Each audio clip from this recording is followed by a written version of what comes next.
Narito ang programang totoong-totoo, Tambayan sa DWIZ. Programang magliliwanag ng ilang mahahalagang mga issue. Tambayan sa DWIZ.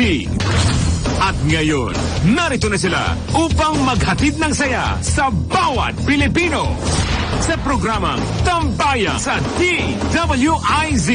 Magandang tanghali. Welcome to Tambayan. Ako po si Trixie Cruz Angeles. Yumayanig ngayon sa internet ang balita na pinag-withdraw from the Vice Mayoralty Contest si Davao City Vice Mayor Sebastian Baste Duterte. So, bago tayo magpatuloy, we're on Facebook Live and YouTube live streaming. Huwag pong kakalimutan mag-like, share, follow, and subscribe on DWIZ 882 AM. Birthday po ngayon ng favorite natin, si Attorney Ferdy Topacio. Happy birthday, Attorney Ferdy. Patrol number 11, Tina Nolasco. Birthday din po. Happy birthday, Patrol number 11. We're para dun sa mga nakikinig sa atin sa radyo, DWIZ text line 0998-376-6768. Ulitin po natin, 0998-376-6768. Today is the 9th of November. Ilang days na lang bago matapos yung period for substitution. Okay? Ang substitution can occur anytime before the November 15. Pero ang substitution po na ito ay for purposes, yung deadline na ito ay for purposes of being included in the ballot kasi mag-imprenta na ng ballots after this. You can still substitute. Candidates can still withdraw. Disqualifications can still be filed. And in instances where the candidate dies, maaari pa rin po. So until the day before elections, maaari pa po ang substitutions. Yun nga, hindi lang maiimprenta na sa balota, and therefore the votes counted for the person substituted will be counted for the substitute. So, ang mahalaga lang dito sa November 15 is to be included in the ballot. Kaya pa man, a lot of people think that the deadline is, far more than that. So, maraming hindi makahinga, maraming mga magme-musical chairs pa malamang before the 15th or on the 15th itself. But in the meantime, let's see what's happening. BBM, Bongbong Marcos, is right now the foremost or the person to beat in the presidential race. So as far as the surveys are concerned, he just keeps topping survey after survey after survey. Which is rather interesting kasi yung mga nagiging reactions ng ibang tao who have a stake in the narrative of EDSA ay nagre-react. But in the meantime, look what's happening. Nag-create ng coalition or nag-create ng working relationship. No? BBM has endorsed the candidacy of Katrina Ponce Enrile, daughter of also EDSA player Juan Ponce Enrile. Whatever rift they have had before, politics is a game of addition. So, as a matter of fact, as far as we know, there has been no deep enmity anymore between JPE and the Marcoses, Bongbong and BBM, and JPE have had something like a joint interview with BBM interviewing JPE on a program that was produced by Franco Mabanta several years ago, 2 or 3 years ago. And so that was interesting to see. Kasi the one thing that the Marcoses do know or understand is the politics of addition. Diba? Napapansin niyo that BBM himself, you won't hear him attack anybody. He will attack a policy. He will say he disagrees with certain things. But to hear him tell a person or talk about a person in a derogatory manner is very, very rare. The same holds true with Senator Amy. You will not hear her or will not be able to quote her, or it's very rare to be able to quote her attacking somebody personally or even criticizing another person. They will talk about inauspicious, I apologize, that's the wrong word, incorrect policies possibly not well thought out policies, with Senator Amy being a little more biting than BBM, diba? BBM is actually the kinder, gentler of the two, diba? Pero nakikita nyo na even then, and parang merong renaissance si JPE din. Kasi inendorso niya, or nakikita may umiikot on the net na tinataas ni JPE kamay ni Congressman Rodante Marcoleta, who is running for the Senate. Diba? So what's happening here? It's like 1986 is being washed away in a tide of what? The other side will call it revisionism, pero tayo, I prefer to call it, well, just another tide.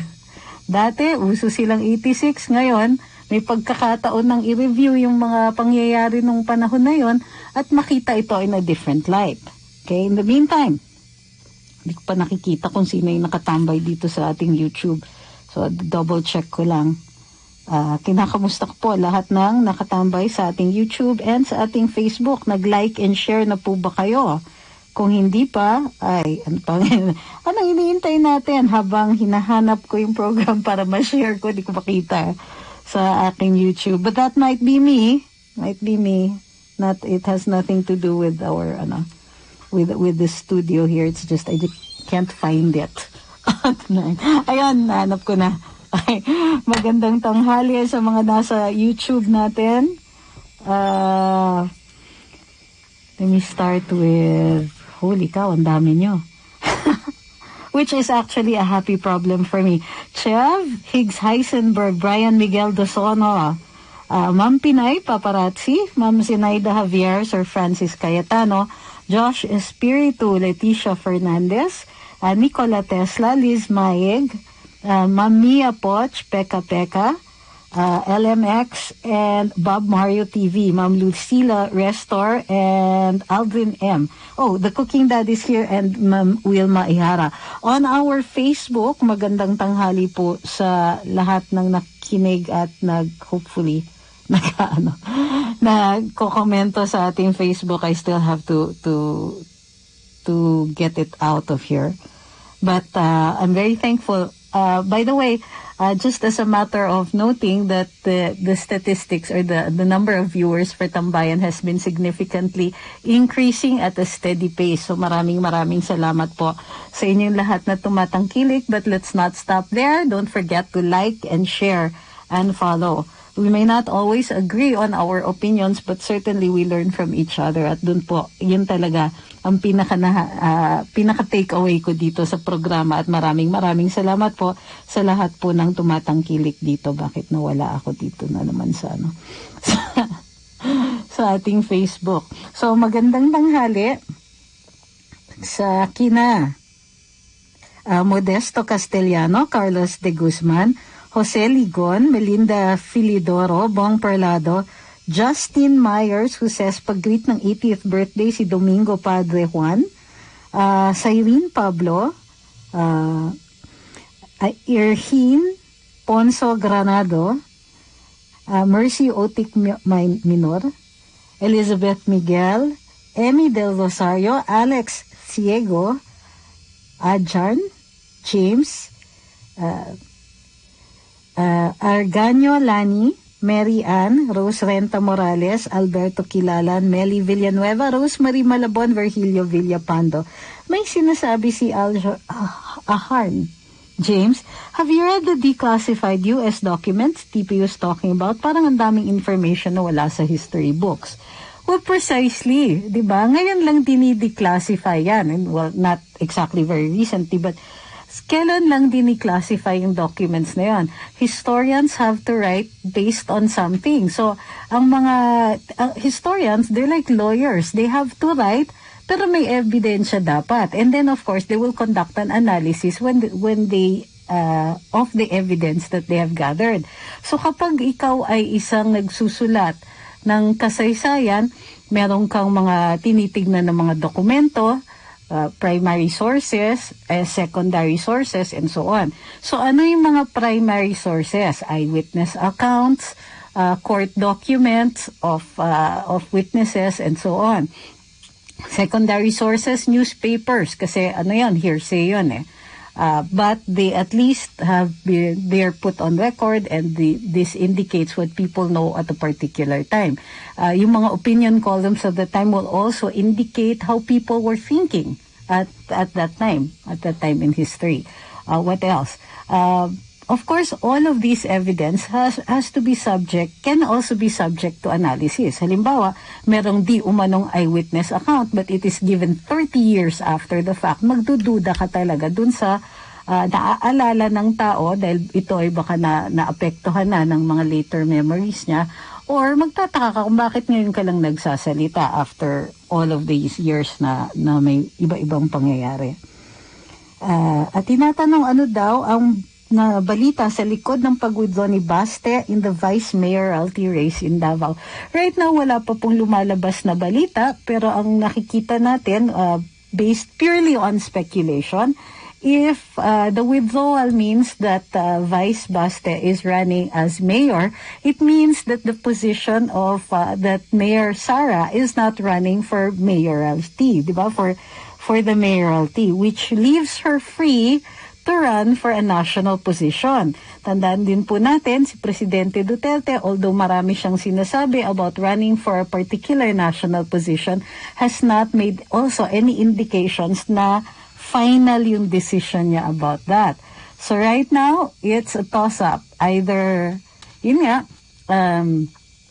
Mayor Baste is going to be running for mayor, and Vice Mayor Baste is running for mayor, and Mayor Sara may be running for a national position. What national position that is? Right now, we're just speculating. But, it certainly makes us more optimistic about how things are turning out. What is going to happen? How is the decision-making dito? Ito yung medyo pag-uukulan natin ng konting pansin. Ano yung decision-making dito? Will Mayor Sara run for the presidency or for the vice presidency? Given the numbers of the foremost presidential candidate at the time, former Senator Bongbong Marcos, and is there an alliance in the offing? We don't know. We know that they talked. We know that they're in communication. What their plans are has not been revealed publicly, or even, all we're hearing right now are raging rumors. We have no personal knowledge or what we call primary source as to whether or not this is true. Nevertheless, doesn't it make you feel good right now? Congratulations if Vice Mayor Baste becomes mayor of Davao City. Holy cow, you have big shoes to fill, ate mo yan, but good luck, because I don't doubt that he's going to win this. Dun sa mga pumupuna dun sa suot ko, well, once in a while, we have to give a nod to our heritage. Hindi lang po, well, of course, I'm descended, apparently, from possibly Chinese traders in Cavite. So, the Lavinas, my great-grandfather, moved from Cavite and set up a homestead but set up his home in Cabuyao, Laguna. So you've never forgotten that it's possible that he was Sangley by descent. Okay.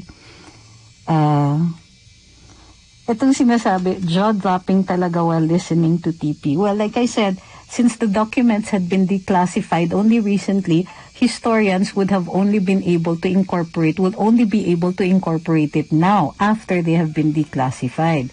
So, hindi naman kasi tumitigil ang pagsusulat ng kasaysayan.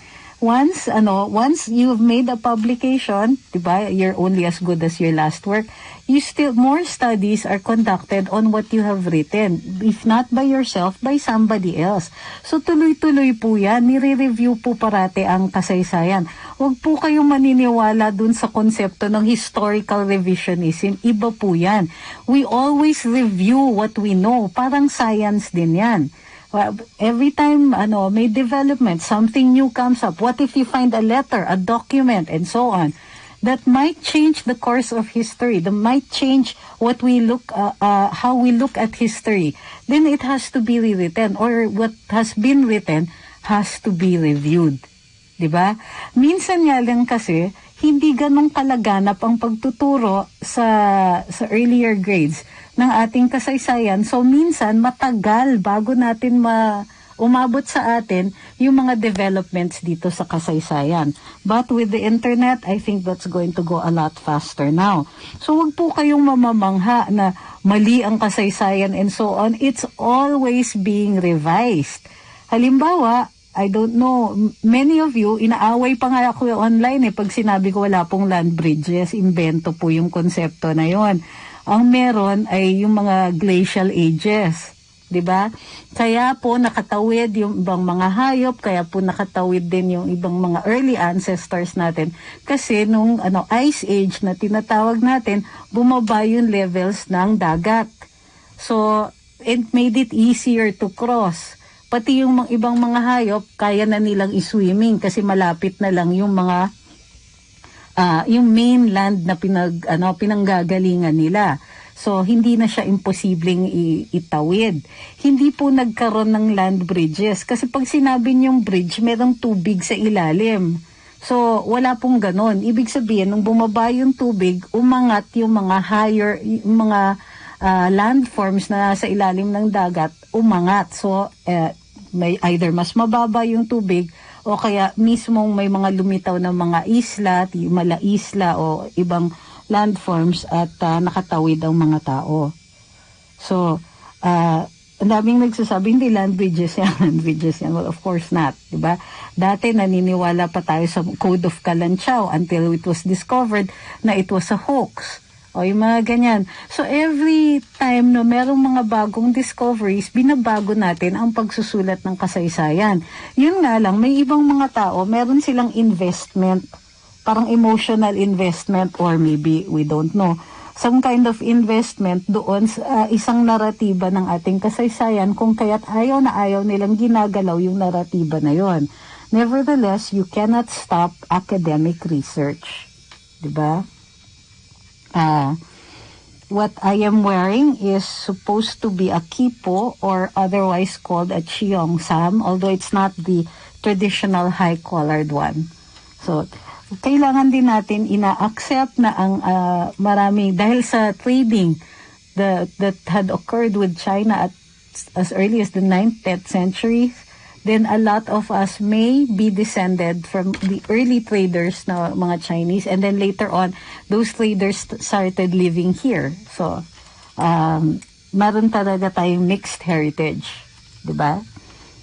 So, yung dito naman sa YouTube, okay, as for the current political situation, naging exciting na naman. Maraming ang nagsasabi sa ngayon na kakaiba kasi with BBM in the forefront, what if his running mate is Sara, with whatever positions, di ba, they're going to be running for? Ang tingin ko dyan is, formality yung election. Or at least that's what everybody is saying. So, formality yung election. Ito, sabi ni Chris Basil, well, why history is not rewritten yet based on discovery of Göbekli Tepe in Turkey? Because it's subject to analysis pa. The discoveries of Göbekli Tepe may or may not affect other written histories of that age, diba? Besides, why would you think that our history would be changed by Göbekli Tepe? Okay. Takot sila na may mahahalungkat, sabi ni Scorpius 110475, na info that will debunk their narrative. Parang sa Catholic Church lang concerning Christ's mortality and story that isn't in the Bible. Well, it's different naman when you're talking about religion. Kasi kapag religion yan, it is a matter of faith. Kahit magbago yung mga kaalaman natin tungkol sa kasaysayan, yung mga doktrina ng simbahan ay binabago nila yan subject to the interpretations dun sa mga bihasa dun sa o kaya yung mga church leaders. They don't necessarily have to adhere with the actual historical narrative. Kasi nga faith yan. Base yan dun sa paniniwala. Hindi kailangan ng ebidensya kapag faith-based. Diba? Pag nagtatagumpay, sabi ni Chev, tapos pag nagtatagumpay mga pinklawans na makancel ang COC ni BBM, nandyan si Inday Sara, biglang bagong standard bearer. That's true. So, ngayon, kumbaga, pero napansin nyo how calm si BBM nang sinabi niya kay Vice Lenny na call your dogs off. Well, didn't say it that way. I-withdraw nyo na yung yung final ng iyong mga tao na disqualification sa akin. So, in so many words, he already, quote-unquote, accused VP Lenny of being the party behind all of these disqualification cases. Pero instead of saying saying it in mudslinging fashion, very, very, how do you call this? Civilized yung pagkasabi. So ngayon, ang susunod na debate, ano ba ang disente? Diba? Sabi ni Scorpius, next time naman, handbook style, yung hair. Nakatirintas tapos nakaikot sa ulo. Yan ay mataas din. Ganon. Sabi ni Akuma Pabanuitan, my great-grandfather is an immigrant Chinese, so I'm hurt every time I hear a xenophobe. That's true, but so many of us are descended from Chinese traders. Diba? So, yung kumbaga, yung mga racist remarks, alam niyo ba kung saan nanggaling yan? Part of that came from the time na the pirate Limahong, he landed in Cavite. And then he sent his men to raid Intramuros. At yung conceit kasi ng mga Kastila nun, yung mga pader ng Intramuros ay sobrang tatag at sobrang taas, walang makakapasok. Nakapasok yung mga tao ni Limahong na raid ang Intramuros. So itong, ano ba tawag dyan? Yung xenophobia or xenophobia ng mga sinaunang Kastila, yun po ang ginagaya natin dun sa ating sarili, sa mga casual xenophobia or racism na ini-express natin. After na nakapasok yung mga tao ni Limahong dun sa sa Intramuros, nag-umpisa na po yung pahirapan ng mga Kastila, yung mga traders na inchik. So, hindi sila pinapapasok dun sa walls, tinaasan at ginawang nilagyan ng mga dinagdagan ng mga parang, how do you call this, yung mga canyon and all that doon sa walls ng Intramuros. Pagkatapos ay yung mga habang tumatagal yung mga dumadaming mga residents ng mga Chinese dito sa Manila ay nilalagay nila in what we call ghettos now. So meron silang parang lugar, dun lang sila. Tapos ang Intramuros naman, parang may curfew yan, after certain time, sasara na yan, yung mga traders kailangan lalabas na. Lalong-lalo na yung mga inchik, binibigyan lang sila ng permiso for a certain number of hours, makakapasok, magte-trade, magbebenta, tapos lalabas din. So yung tinatawag natin na, ano ba tawag nito? Yung mga ghettos ng mga Chinese was called the Parian. Hi, good afternoon, Attorney. Hello, Glenn, Attorney Trixie. Good afternoon.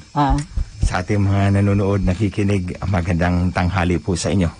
Ayan. We're talking about the Parians. The Chinese? Yes. Yung mga kasi tinitrace namin yung origins ng xenophobia. It's from the time na natahak ng mga tao ni Limahong, yung Intramuros walls. Tapos hanggang ngayon, medyo ganun pa rin tayo, takot. Yung casual racism is actually an expression of fear. Dahil nakuha natin yun dun sa mga Kastila. So they would get from wise. Way back. Yung mga Chinese, and there are 7 different Parians all throughout the course of history. The last being Binondo. So tinawid na nila across the Pasig sa takot nila. Pero the longest Parian was nasan ba yung Baluarte de San Diego on Intramuros, yung across that, which is the Mehan Gardens.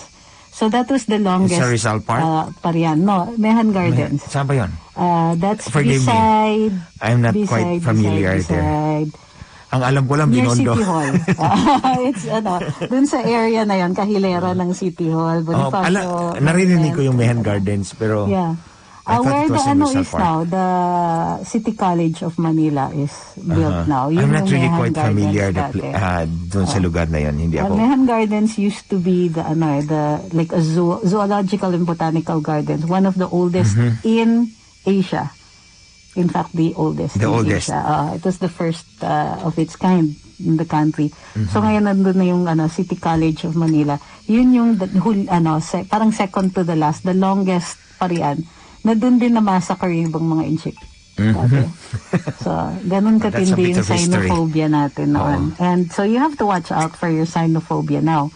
Kasi once you know the historical origins, takot kasi yung mga Kastila na mauulit yung pag-breach ng Intramuros Falls.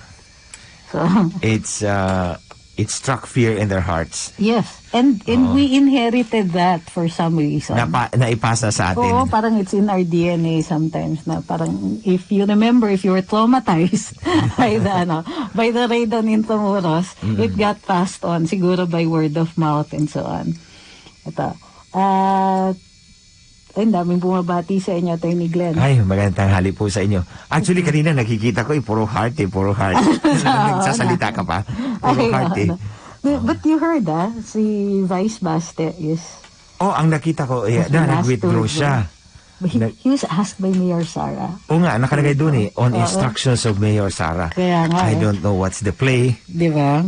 Ay baka tatakbo nga si Mayora. Sana tumakbo. Sana magkasama sila ni BBM. I don't doubt that. Parang tapos na lahat ng gulo nila dyan, yung intramurals ni Pink Lady.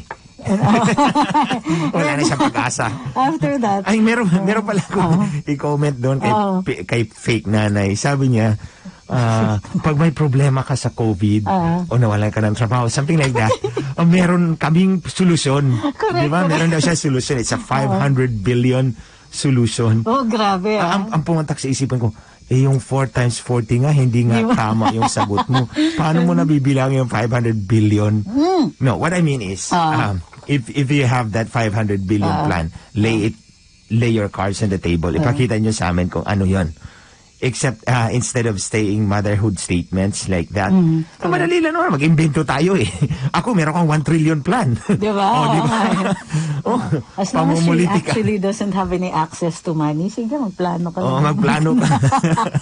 Oo nga, madali lang naman gayahin ko yun. Ako, may 1 trillion plan ako. Diba? It's in the details na kailangan nating malaman, makita kung totoo yung plano mo. Alam mo ba kung saan daw niya kukunin yung 500 billion? Meron siya panginangalanan, President Social Fund something, 4.5 billion. Kunti lang yan barya lang yan You need 500 billion, saan mo kukunin? Mangungutang ka na naman. Ay, hindi. Kasi si Duterte, grabe na daw yung utang. Guess mo kung saan. Actually, let's make it clear, ang pangungutang ay hindi masama. Correct. Per se, ang pangungutang ng ating bansa ay hindi masama. Ang titignan, ang sa akin is for as long as ang inutang natin ay nilagay natin in long-term investments. Investments in public infrastructure, investment in health infrastructure. Kasi over time, mababawi din natin yan in terms of lower health cost, in terms of better business conditions. Mas maraming kapital na papasok, mas maraming pabrika matatayo dahil magaganda yung mga kalsada. And then, like for example, siguro ang nakakataas dyan is the $7 billion subway. Di ba? But it will pay in the long run. These are good capital investments. So, hindi masama kung uutang tayo for as long as we put it in the right investment.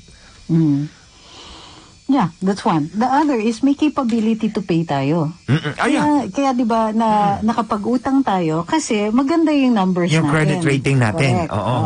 Not only our credit rating pero pati yung GDP and all of that. Yes. It was computed. So ang layo pa nga yung sinasabi nilang 1 trillion na utang. Actually, di ba, sabi 11 trillion pesos.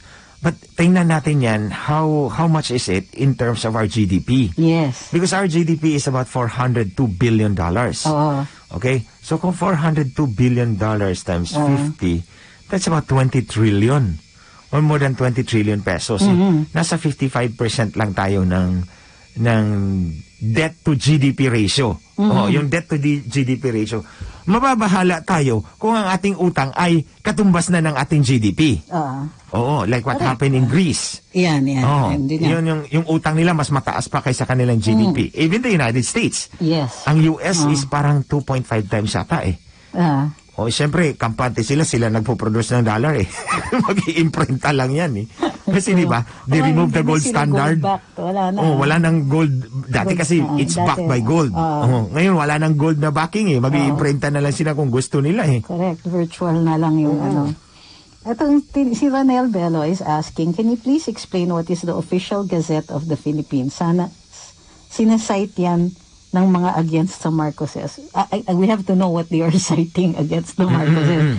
Kasi merong lumabas. I'm hazarding a guess. Merong lumabas but we have to break na. I-introduce ko lang yung topic. Merong lumabas na it was President Marcos daw who paved the way for the sale of certain government assets. Kasi daw maraming utang na, so kailangan daw magbayad and there are certain things that we have to clarify about that. Pero pagbalik ng Tambayan, ang oras natin 12:33 ng tanghali. Muli nating balikan Tambayan sa DWIZ.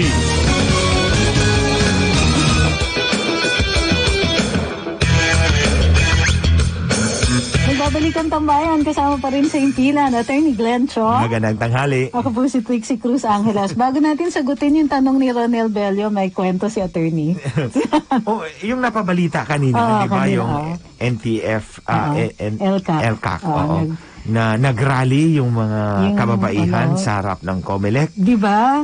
Dahil kinontra nila yung panukalang tanggalin sa party list si Gabriela, ang Gabriela party list. Yes. COVID pa naman tayo ngayong panahon, di ba? Yes. Natatandaan ko, ito ngayon nagrarally yung mga kababaihan sa harap ng COMELEC. Correct. A few months ago, hinimok namin na makakuha ng permit sa Manila City Hall para mag-rally. Diyan din sa harap ng COMELEC. Ito yung kontrata na yung dinisqualify yung lowest bidder. Ayun. Yung 600 million na contract. Supposedly, ang nanalo ay si Pivot. Yeah. Diba? Pinag-usapan natin yun dito. Di ba kinontest nila? Si Pivot. Joint venture ng Pivot. And PowerServe. Di ba sila yung lowest bidder? Tapos bigla na lang silang dinisqualify at binigay kay Smartmatic yung kontrata na mas mahal si Smartmatic ng 140 million pesos. Layo. Oo, so yung mga kasama natin, sila Kuya Troy Abituna. Kilala mo. Yes. Nagplano na mag-rally. So kinontak ko yung sa City Hall, yung Chief of Staff. Sabi ko, boss, hingi po kami ng permit na makapag-rally sa harap ng COMELEC. So, eto na. Okay, sige. Sabi ko, dati hindi kami binigyan eh. So, kung pwede pagbigyan kami ngayon kasi mahalaga yung issue. Correct. So, sige boss, papuntahin mo rito. So, pinapunta ko si Kuya Troy doon. Nagantay siya. Hindi naman siya napagbigyan ng permit. Okay. So, ang sabi naman sa akin, sige, basta 24 hours before mag-rally, mag-inform kayo. So, the day before, nag-inform ako. Tapos sabi niya, ilang tao ba kayo? Sabi ko, mahigit about 300. Okay. About 300. Sabi niya, ay boss, hindi pwede. Sabi ko, bakit? Sabi mo, one day before, mag-inform lang kami sa inyo, aayusin nyo yung mga pulis na hindi pumunta. Kami na muna ang mag-rally doon. Sabi niya, ay akala ko 10 lang kayong magra-rally. Sabi ko, hindi.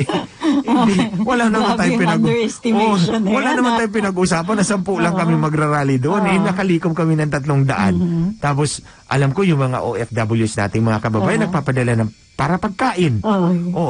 By way of support. Yeah. So, hindi kami pinayagan. So, at the end of the day, hindi pwede. Ang IATF, hindi ganito, ganyan, hindi pwede. Natandaan ko dati, nag-away na kami ng pulis doon.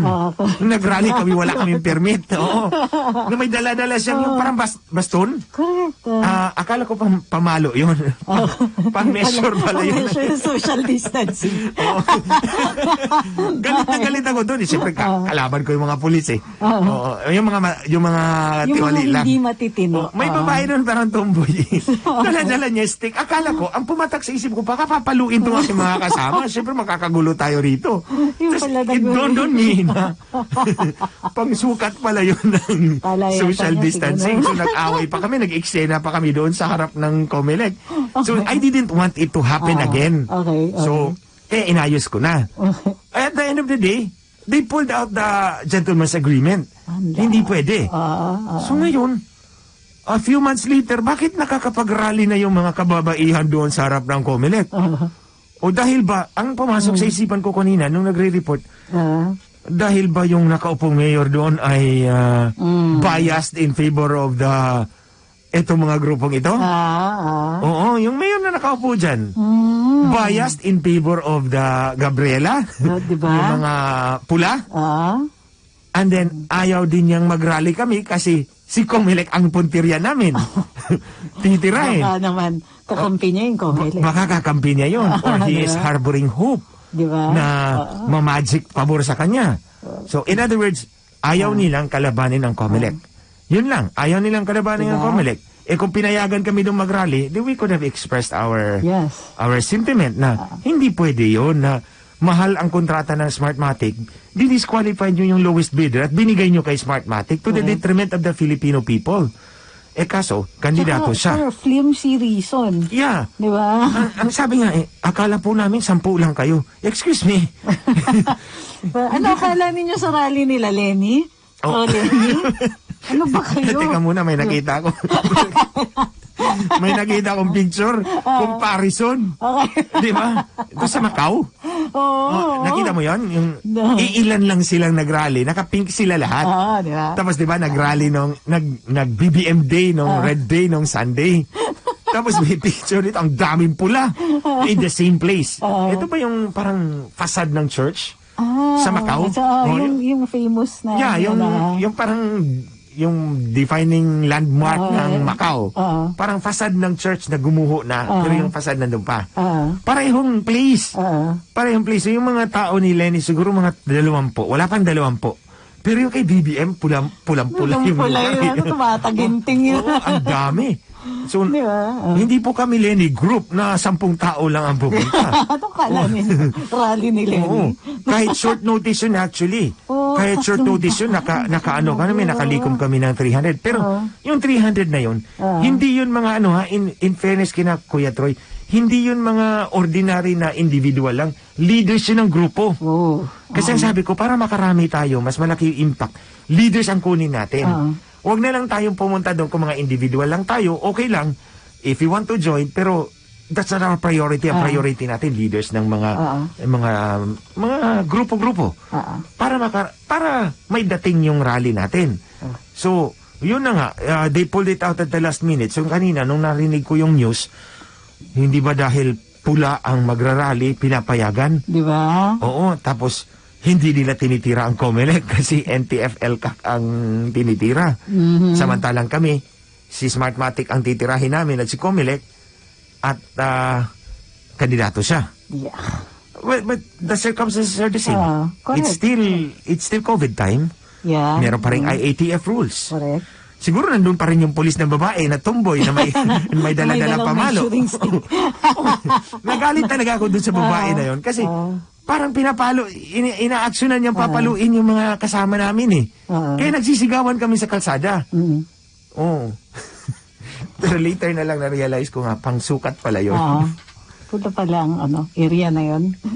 So yun na yung comment ko doon sa report na yun. Na parang bias talaga yung kandidato dyan na mayor ng Manila. Oo. Ay, nako. Ay. Meanwhile, sige, balik tayo dun sa tanong. Pero sa tanong. Interesting yung kwento na, tatandaan ko yan. Oo. Pero isa pa pala, is, what is taking Comelec so long? Kasi yung sa Gabriela na petition na yan, last year pa yan. Ang itong petition ng NTF-ELCAC? Yeah. Last year pa ito na-i-file? Last year. Hindi ako nagkakamali. Matagal na to.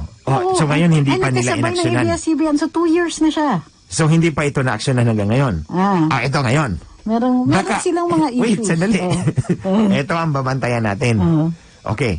Yung Gabriela, matagal din yung inaksyonan. 2 taon. Tingnan natin yung petition to cancel COC ni BBM. Dapat 2 taon din ninyong aaksyonan yun kasi uunahin nyo pa si Gabriela. Correct.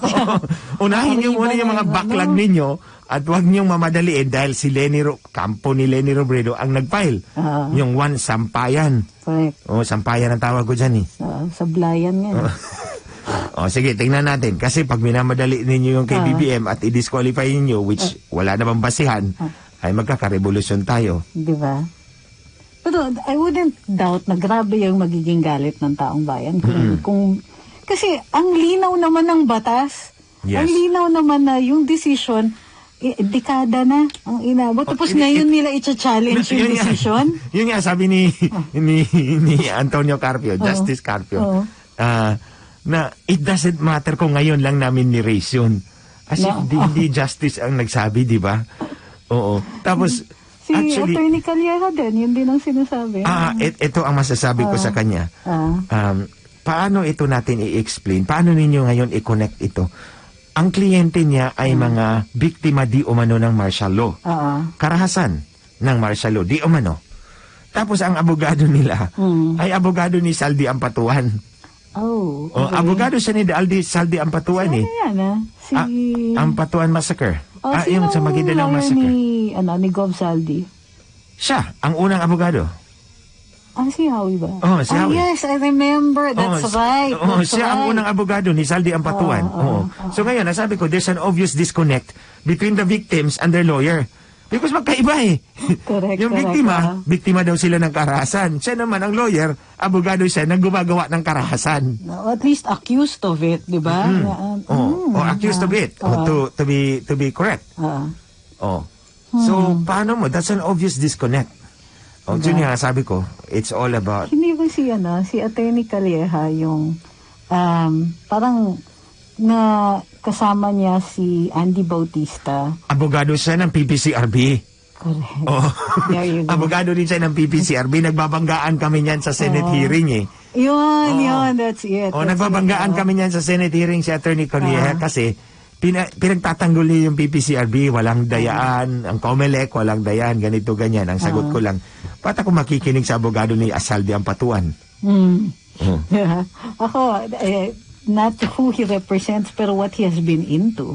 Plus yung reasoning dito, medyo ina-attack niya yung decision ng Court of Appeals that has been res judicata.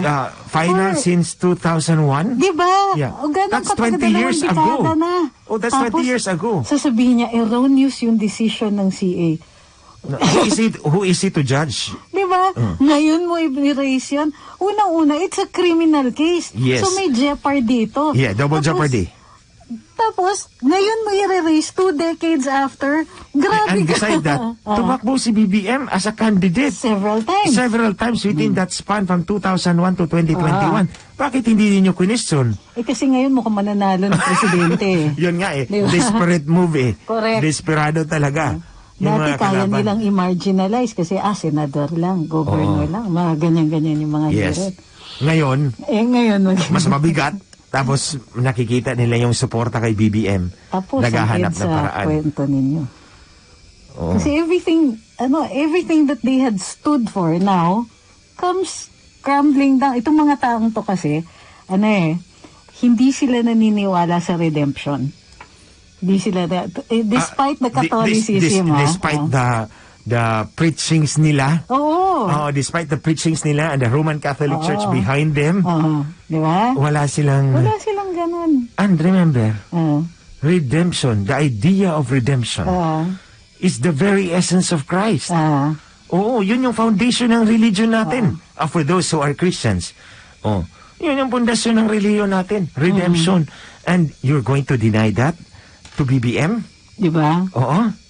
Who are you to judge? Who are them to judge? When has he ever been, this is one conviction, failure to file a tax return. Pero what I'm looking for, para mag-fit in sa naratiba nila is, sige, sasabihin ninyo, anak ng magnanakaw, entonces magnanakaw siya? Is this really how logical you are? Aside from that, ang sabi niya, anak ng magnanakaw. To prove na magnanakaw ang ama, ang ginagamit ay Guinness Book of World Records. Holy! Paulit-ulit ko sinabi yan eh. Nandun yan sa report ni Rappler eh. So yun yung ebidensya dito. Yun yung ebidensya nila that the father, ang father daw ay magnanakaw. No, the sins of the father is not the sins of the son. That's first. Na pangalawa, ang ebidensya mo laban kay President Ferdinand Marcos is Guinness Book of World Records. Ayun na nga eh. Ito pa. Ang ginagamit nila to prove that there was plunder, to prove that, take note ha, to prove that there was plunder, is yung civil case for forfeiture. Oh, hindi yun. Swiss bank accounts. What? Hindi yan. And guess mo kung sino nag-propound ng teorya na yan? Sino? Si Attorney Maria Lourdes Sereno. No wonder hindi siya nag-litigate. Diba? No. Enough lang sa kanila is to cast. Kumbaga, ayan na forfeit yung mga property nila. Therefore, ill-gotten wealth yan. That's not true. It does not necessarily follow. Yes. Dito, kasi it's a civil case, ang labanan ng The ebidensya. quantum of proof. Sino ba ang mas mabigat ang ebidensya dyan? So, nagkataon na, there's all this money, tapos ganito lang yung kinita as a public official, si FM, si You have to Ferdinand understand Marcos. also that at that time, the complainant is the government. All the resources of government is with them. Are with them. Lahat nandun sa kanila. On the other hand, ang respondent is out of the country. How fair is that? How fair is that? Paano niya idepensa yung sarili niya? He's out of the country. He can't come back. He is sick. Tapos lahat ng papeles hawak ng gobyerno at that time. Hawak ng vengeful government ni Corazon Aquino. Yun. Pati yung I remember Cory. Cory doon nag-speech siya sa Philippine Military Academy. Bata pa ako noon I remember this one also. I have a long memory for people who have pleased me. I have an even longer memory for people who have displeased me. Sinabi niya yan. Kaya nga, tawag ko sa kanya, vengeful eh. Diba? Kasi long daw yung memory niya for people na who have pleased her. But even longer memory for people who have displeased her. Diba? Parang, parang royalty. Diba? Parang hari. You displease me. Whether you're, the action was criminal or not, ayoko sa'yo. Because you displeased me. Correct. Your presence is not acceptable to me. Parang ang royalty. Diba? Hindi. Sense of entitlement nga nila eh. Exactly. Matindi yung sense of entitlement. Yes. Yung mentality talaga. Yung parang, all other else, na hindi nila kalibel, hampas lupa lang kayo, dyan lang kayo. Huwag ka dito. We are here above all the rest. Meron siyang relative na na artista na ganyan yan pagka may magazine interview. Sige, may kwento nga. Kinukunan ng picture. Siyempre may mga PA, mga production assistants. Magtuturo yan. You, I don't like you. Leave. Oh God. Multiply that by the number of times. I'm sure it's a her. I'm sure it's a her. Most of the time. Kung hindi, minsan, to be fair, medyo gender neutral naman siya kahit bading, kahit But she doesn't like you. And there does not have to be a basis. Yeah, babae ito. Babae ito, di ba? Yes, presumably. God have mercy on her soul. Di ba? Presumably. So, di ba, kumbaga, yung atmosphere around you, the rarefied air around you, cannot be breathed in by hampas lupa. Only you parang and your sila lang ang may karapatan. So, yun. Parang yes, Your Majesty. Diba? Kulang na lang tawagin siyang Your Majesty. Diba? Ganon din. I remember also the first part of that speech was, "Welcome home, my soldiers." Nox! Wala pang 2 taon eh. Kinukudeta na siya by exactly that class that she welcomed home. Kinukudita na siya ng kanyang sundalo. Ay, nako. And I remember I was talking to one of those who was involved in 87 and 89. Na kudita. 87. Mga na yan mga na amnesty ang mga yan. So they were able to go back. Ang sabi is that they promised us a different world. A different government. So, and ano nangyari? Nag-take over lang sila, but they were just as mean or as cruel as they claimed that the previous administration was. Going by yung sinabi mo, di ba, I think I have already said this, or kami ni Dion yun, when they took over, the yellow administration, tumawag yung close to the president at that time. Tinawagan niya yung mga cronies. O pumili na kayo. alin ang gusto nyong maiwan sa inyo. Oh, pumili na kayo. Alin sa mga kumpanyang ito ang gusto nyong ma-retain ninyo. And that person related it to me. Oh my God. So therefore, it was personal knowledge na yun. Ako nandun nirelate niya sa akin. Ako at tumawag. Tinawagan ko sila. O, pumili na kayo. Gusto mo ito? O, iyan. O, pagkatapos na, wala na, ha? O. You see? Di ba? So, let's not tread that path to sainthood, ha? Hindi. The different world that was promised remains a promise. It never materialized. And after 30 years of bickering, di ba? Ganun pa rin. They did nothing to improve the lives of ordinary Filipinos. Para sa When akin, they had the best opportunity. They had the best opportunity. The world was willing to give them what they asked for. They could have condoned our debt. Our debts, yes. But no. The Haciendera says, babayaran namin yan. Why? Di ba? Why? Why? Part of that debt was to the US. Kumbaga may utang na loob siya. Hindi yung debt yung binabayaran niya, yung utang na loob. Yung utang na loob na inupo siya. Correct. Well, not only that. Okay, sino yung mga, assuming na totoo yung sinasabi nila, that certain individuals benefited from those loans. Yumaman sila. The rumor was that, sige, gobyerno magbabayad. Bayad kayo sa amin. Oh God. Diba? So, ano yung term? Our turn at the feeding trough. Ibig sabihin, kayo, attack the previous administration. Pag akyat nila, they didn't promise a better world. They just said, kami naman. Parang ganun lang yan. Nagpalit lang tayo ng tao. Oo.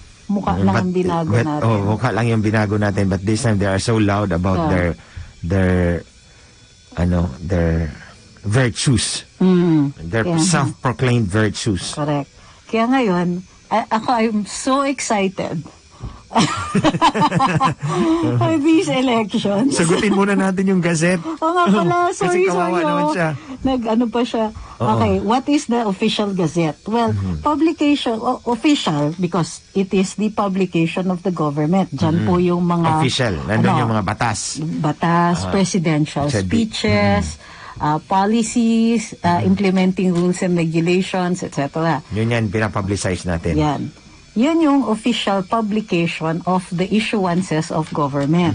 Ngayon, ang sabi nila is that si Attorney Sereno was saying na yung sale ba of government assets kasi sinasabi nila finire sale daw ni Presidente Cory and her ilk yung mga government assets. So ang sinasabi, actually it was Marcos who set up the framework for the sale of government assets. Hindi lang natuloy kasi nagrevolusyon.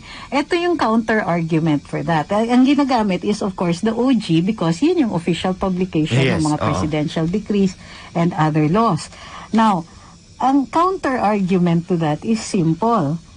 Marcos never sold any assets. Now when Cory created her Cory Constitution of 1986, it was a revolutionary government. If they thought that the sale of assets was such a bad thing, they did not overturn those presidential decrees. And in fact, made use of it. Yeah, nagbebenta sila nung panahon na yan eh. In other words, munti pang mayari yung Roppongi property eh. Exactly, di ba? Malapit na mabenta yun nung panahon na yan eh. Pinaglaban lang ni Doy Laurel yan. Yes, si Doy Laurel yun ang nag-block talaga ng Roppongi property kasi gusto niya ibenta yun. Which until this day is still our property. Thank goodness. In Japan. And in the heart of Japan. Correct. So maraming salamat sa pagsubaybay sa tambayan itong araw na ito. Maraming salamat sa sa pagsubaybay sa amin dito sa programa na to. Thank you very much also. Thanks for coming, Attorney Glenn. Thank you. Ang Tambayanan, susunod na programa in the heart of business kasama si Mama Rupa Hatisarni at Sir Lito Gagni. We'll see you on Karambola tomorrow. Po si Trixie Cruz Angeles. Tambayan sa DWIZ.